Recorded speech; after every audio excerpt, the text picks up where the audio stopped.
ಹೇ guys, ಎಲ್ಲರಿಗೂ ನಮಸ್ಕಾರ. Welcome back to Sagath stories. ಮಗ ಡಪ್ಪ ಕ್ರಿಕೆಟಿಂಗ್ ಅಪ್ಡೇಟ್ಸ್ಗೆ ಸ್ವಾಗತ. ಮೊದಲನೇ ಅಪ್ಡೇಟು, ಸೂರ್ಯಕುಮಾರ್ ಯಾದವ್ ಅವರು ಪ್ರೆಸ್ ಕಾನ್ಫರೆನ್ಸ್ ಸ್ಟೇಟ್ಮೆಂಟ್ ಹಾಕಿ ಕೊಟ್ಟಿದ್ದಾರೆ.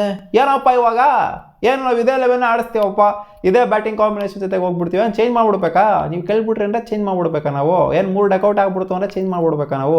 ಸಂಜು ಸ್ಯಾಮ್ಸನ್ ಆಡಿಸ್ಬಿಡ್ಬೇಕು ಓಪನಿಂಗಲ್ಲಿ. ಅಂದರೆ ಸಂಜು ಸ್ಯಾಮ್ಸನ್ ಬಗ್ಗೆ ಏನು ಮಾತಾಡಿಲ್ಲ. ಅಭಿಷೇಕ್ ಶರ್ಮಾ 3 ಡಕ್ಸು ಆದರೂ ಅನ್ನೋ ಮಾತ್ರಕ್ಕೆ ಅವರು ಡಬ್ಬಾ ಪ್ಲೇಯರು, ವರ್ಸ್ಟ್ ಪ್ಲೇಯರ್ ಅಂತ ಹೆಂಗೆ ಡಿಸೈಡ್ ಮಾಡ್ಬಿಡ್ತೀರಾ ನೀವು? ಅವ್ರ ಜೊತೆಗೇ ಹೋಗ್ತೀವಿ ನಾವು. ಆ್ಯಂಡ್ ತಿಲಕ್ ವರ್ಮ ನೆಟ್ಗಾಡ್ತಿಲ್ಲ ಅದು ಇದು ಅಂತ ಹೇಳ್ತಿದ್ದೀರಲ್ಲ, ಇಲ್ಲಿ ಸಂಜು ಸ್ಯಾಮ್ಸನ್ ಅವ್ರ ಜಾಗದಲ್ಲಿ ಬರಬೇಕು ಅಂತ ಕೇಳ್ತಿದ್ದೀರಲ್ಲ, ಅವರು ಕೂಡ ಬರೋದಿಲ್ಲ. ತಿಲಕ್ ವರ್ಮನೇ ಆಡ್ತಾರೆ. ತಿಲಕ್ ವರ್ಮ ಮೇಲೆ ನಮಗೆ ಕಾನ್ಫಿಡೆನ್ಸ್ ಸಿಕ್ಕಾಪಟ್ಟೆ ಇದೆ number 3 and number 1 Abhishek Sharma ಮೇಲೆ ಕಾನ್ಫಿಡೆನ್ಸ್ ಸಿಕ್ಕಾಪಟ್ಟೆ ಇದೆ. ಅವರೇ ಆಡ್ತಾರೆ, ಇದೇ ಕಾಂಬಿನೇಷನ್ ಜೊತೆಗೆ ಹೋಗ್ತೀವಿ, ಯಾವುದೇ ಚೇಂಜಸ್ ಮಾಡೋದಿಲ್ಲ ಅಂತ ಹೇಳಿದರೆ. ಸೊ ಈ ಒಂದು ಪಾಸಿಟಿವ್ ಅಪ್ರೋಚ್ ಏನಿದೆ ಇದು ಬ್ಯಾಕ್ ಫೈರ್ ಆಗುತ್ತಾ ಅಂದರೆ ಈ ಮ್ಯಾಚಲ್ಲಿ ಬ್ಯಾಕ್ ಫೈರ್ ಆಗುತ್ತಾ, ಅಥವಾ ಪ್ರೆಸ್ ರಿಪೋರ್ಟ್ಸ್ ಎಲ್ಲ ಏನು ಕೇಳ್ತಾ ಇದ್ದಾರೆ, ಇಲ್ಲಾಗೋರು ಚೇಂಜ್ ಆಗಬೇಕು, ಸಂಜು ಸ್ಯಾಮ್ಸನ್ ಬರಬೇಕು ಅಂತ ಕೇಳ್ತಿದ್ರಲ್ಲ, ಇದು ಏನಾದ್ರು ಅವ್ರಿಗೆ ವರ್ಕ್ ಆಗುತ್ತಾ ಅಥವಾ ಸಂಜು ಸ್ಯಾಮ್ಸನ್ ಬರದೇ ಇರೋದು ಇವ್ರಿಗೆ ವರ್ಕ್ ಆಗುತ್ತೆ, ಇಂಡಿಯನ್ ಟೀಮ್ ಅವ್ರಿಗೆ ಅಂದರೆ ಸೂರ್ಯಕುಮಾರ್ ಯಾದವ್ರಿಗೆ ವರ್ಕ್ ಆಗುತ್ತಾ ಅಂತ ಕಾದು ನೋಡಬೇಕು. ಬಹುಶಃ ಇದು ಇಂಡಿಯನ್ ಟೀಮ್ಗೆ ವರ್ಕ್ ಆಗುವಂಥ ಚಾನ್ಸಸ್ ಕಾಣಿಸ್ತಾ ಇದೆ ಈ ಮ್ಯಾಚಲ್ಲಿ. ಪ್ರೆಷರಲ್ಲಿದ್ದಾರೆ ಅಭಿಷೇಕ್ ಶರ್ಮಾ ಅವರು, ಚೆನ್ನಾಗಿ ಪರ್ಫಾರ್ಮ್ ಮಾಡುವಂಥ ಚಾನ್ಸ್ ಇದೆ ಈ ಮ್ಯಾಚ್. ಅಪೇಟ್ ಬಿಟ್ಟು ಏನಪ್ಪ ಇದು ನಮ್ಮ ಹಾರ್ದಿಕ್ ಪಾಂಡ್ಯ ಅದು ಕ್ವಾಟ್ಲೆಗಳು. ಹಾರ್ದಿಕ್ ಪಾಂಡ್ಯ ಮಗನ್ಗೆ ಕಾರ್ ಕೊಡಿಸ್ಬಿಟ್ಟವ್ರೆ, ಡಿಫೆಂಡರ್ ಕಾರು 4 ಕೋಟಿ ಅಂತಪ್ಪ ಅದ್ರದ್ದು ಬೆಲೆ. ಏನಿದು ಅರ್ಥವೇ ಆಗ್ತಿಲ್ವಲ್ಲ ಇದು ಕೇಸು. ಏನು ಮಗ ಓಡ್ಸೋಕ್ಕಾಗ್ತದ ಕಾರು? 5 ವರ್ಷನೂ ಆಗಿಲ್ಲ ಇನ್ಫ್ಯಾಕ್ಟು ಅಗಸ್ತ್ಯಂಗೆ ಕಾರ್ ಓಡ್ಸೋಕೆ, ಡಿಫೆಂಡರ್ ಕಾರ್ ಓಡ್ಸೋಕೆ ಬೆಳೆದ್ಬಿಟ್ಟು ಅಗಸ್ತ್ಯ ಕೊಡ್ಸೋದಕ್ಕೆ ಅಂತ ಕೇಳ್ತು ಅಂದರೆ ಇಬ್ರಿಗೂ ಸೇರಿ ಕೊಡಿಸಿರೋದು, ಜಂಟಿ ಕಾರ್ಯಾಚರಣೆ ಮಾಡ್ತಾ ಇರೋದು ಇದು. ಇನ್ನೊಂದು ಕಡೆ ಕಾರ್ಯಾಚರಣೆ ನಡೀತಾ ಇದೆ. ನಟ ಸಾಗು ಮಗಂಗೂ ಇಬ್ಬರಿಗೂ ಸೇಟ್ಬಿಟ್ಟು ಕೊಡಿಸಿರೋದು ಅಂತ ಅದು ಎವಿಡೆಂಟಾಗಿ ಕಾಣಿಸ್ತಾ ಇದೆ.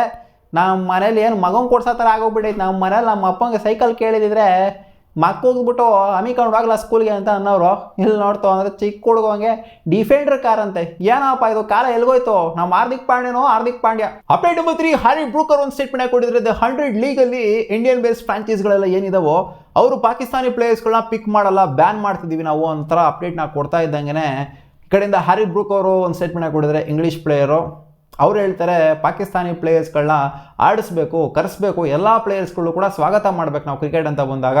ಇಲ್ಲಿ ಅವ್ರನ್ನ ಬ್ಯಾನ್ ಮಾಡೋದು, ಇವ್ರನ್ನ ಬ್ಯಾನ್ ಮಾಡೋದು, ಇವ್ರ ದೇಶಗಳ ಡಿಸ್ಪ್ಯೂಟ್ ಇಟ್ಕೊಂಬಂದ್ಬಿಟ್ಟು ಇಲ್ಲಿ ಫ್ರಾಂಚೈಸ್ನ ಇಂಗ್ಲೆಂಡಲ್ಲಿ ತೊಗೊಂಡ್ಬಿಟ್ಟು ಇಲ್ಲಿ ಅವ್ರ ದೇಶದನ್ನ ಇಲ್ಲಿ ತೊಗೊಂಬಂದ್ಬಿಟ್ಟು ಅದನ್ನು ಹೇರ್ತಾ ಇದ್ದಾರಲ್ಲ, ಒಂಥರ ಇದು ಹಿಂದಿ ಏರ್ದಂಗೆ, ಹಿಂದಿ ಇಂಪೋಸಿಷನ್ ಮಾಡ್ತಾರಲ್ಲ ಆ ಥರ ಇಲ್ಲಿ ಇಂಪೋಸ್ ಮಾಡ್ತಾ ಇದ್ದಾರಲ್ಲ. ನಿಮ್ಮ ದೇಶದಲ್ಲಿ ಬೇಕಾದ್ರೆ ಬ್ಯಾನ್ ಮಾಡ್ಕೊಳ್ಳಿ ಗುರು, ನಮ್ಮ ದೇಶದಲ್ಲಿ ಏನಕ್ಕೆ ಬಂದ್ಬಿಟ್ಟು ಇಲ್ಲಿ ಬ್ಯಾನ್ ಮಾಡ್ತಾ ಇದ್ದೀರ ಅಂತ ಅವರು ಕ್ವಶನ್ ಮಾಡ್ತಾಯಿದ್ರು. ಶೇಮ್ ಇದು ಅಂತ ಹೇಳ್ತಾ ಇದ್ದಾರೆ. ಅದು ಆಬ್ವಿಯಸ್ಲಿ ಹೌದು, ನನಗೂ ಕೂಡ ಹಂಗೆ ಅನ್ನಿಸ್ತು. ಇವರು ಇಂಡಿಯಾದಲ್ಲಿ ಏನೇ ಇದ್ರು ಕೂಡ ಸಾಧಿಸಬೇಕು, ಅಲ್ಲಿ ಹೋಗ್ಬಿಟ್ಟು ಸಾಧಿಸೋದು, ಇಂಗ್ಲೆಂಡಲ್ಲಿ ಫ್ರಾಂಚೈಸಿಗಳನ್ನ ತೊಗೊಂಡು, ಸೌತ್ ಆಫ್ರಿಕಾದಲ್ಲಿ ಫ್ರಾಂಚೈಸಿಗಳನ್ನ ತೊಗೊಂಡು ಅಲ್ಲಿ ಸಾಧಿಸೋದಿದೆಯಲ್ಲ, ಅದು ಸಿಕ್ಕಾಪಟ್ಟೆ ತಪ್ಪಾಗುತ್ತೆ. ಅಪ್ಡೇಟ್ ನಂಬರ್ 4, ನೆನೆ ಕ್ರಿಕ್ಬಜ್ ಅವರು ಅಫಿಷಿಯಲ್ ಅಪ್ಡೇಟ್ನ ಒಂದು ಕೊಟ್ಬಿಟ್ರು, ರಿಪೋರ್ಟ್ ಮಾಡಿಬಿಟ್ರು. Still no confirmation about RCB hosting in Chinnaswamy stadium ಅಂತ ಅಪ್ಡೇಟ್ನ ಕೊಟ್ಬಿಟ್ಟಿದ್ದಾರೆ. ಗೌರ್ಮೆಂಟ್ ಕ್ಲಿಯರೆನ್ಸ್ನ ಕೊಟ್ಟರು ಕೂಡ, ಗ್ರೀನ್ ಕ್ಲಿಯರೆನ್ಸ್ ಎಲ್ಲ ಕಡೆಯಿಂದ ಕೊಟ್ಟರು ಸಹ RCB ಅವರು ಇನ್ನೂ ಫೈನಲೈಸ್ ಮಾಡಿಲ್ವಂತೆ ಅವರ ಹೋಮ್ ವೆನ್ಯೂನ. ಆ್ಯಂಡ್ ರಾಜಸ್ಥಾನ್ ರಾಯಲ್ಸ್ ಅವರು ಕೂಡ ಇನ್ನೂ ಫೈನಲೈಸ್ ಮಾಡಿಲ್ವಂತೆ. ಏನೋ ಇಬ್ಬರು ಒಟ್ಟಿಗೆ ಹೇಳಬೇಕು ಅನ್ನೋ ಥರ ಕಾಣಿಸ್ತಾ ಇದೆ. ಏನಪ್ಪ ಗೊತ್ತಿಲ್ಲ. ಒಟ್ಟಲ್ಲಿ ಇದೆಲ್ಲ RCB ಎಲ್ಲ ಬಂದ್ಬಿಟ್ಟು, KSC ಅವರೆಲ್ಲ ಬಂದ್ಬಿಟ್ಟು ಅವ್ರು ಫೈನಲೈಸ್ ಮಾಡಿಬಿಟ್ಟು, ಇನ್ಫ್ಯಾಕ್ಟ್ ವೆಂಕಟೇಶ್ ಪ್ರಸಾದ್ ಅವ್ರನ್ನ ಅಫಿಷಿಯಲ್ ಸ್ಟೇಟ್ಮೆಂಟ್ ಕೊಟ್ಬಿಟ್ಟಿದ್ದಾರೆ. RCB ಕರ್ನಾಟಕದಲ್ಲಿ ಅಂದರೆ ಚಿನ್ನಸ್ವಾಮಿ ಸ್ಟೇಡಿಯಂ ಖಂಡಿತ ಆಡ್ತಾ ಇದ್ದಾರೆ ಅಂತಲೇ ಹೇಳ್ಬಿಟ್ಟಿದ್ದಾರೆ. ಬಟ್ ಅಫಿಷಿಯಲ್ ಆಗಿ ಆ ಕಡೆ ಹೋಗ್ಬೇಕು ಅಷ್ಟೇ. BCCI ಹತ್ರ RCB ಹೋಗ್ಬಿಟ್ಟು ಹೇಳಬೇಕು, ಫಾರ್ಮಲ್ ಲೆಟರ್ನ ಕಳಿಸ್ಬೇಕು. ಸೊ ಅದನ್ನ ಕಳಿಸಿಲ್ವಂತೆ, ಇನ್ನೂ ಕನ್ಫರ್ಮೇಷನ್ ಸಿಕ್ಕಿಲ್ವಂತೆ.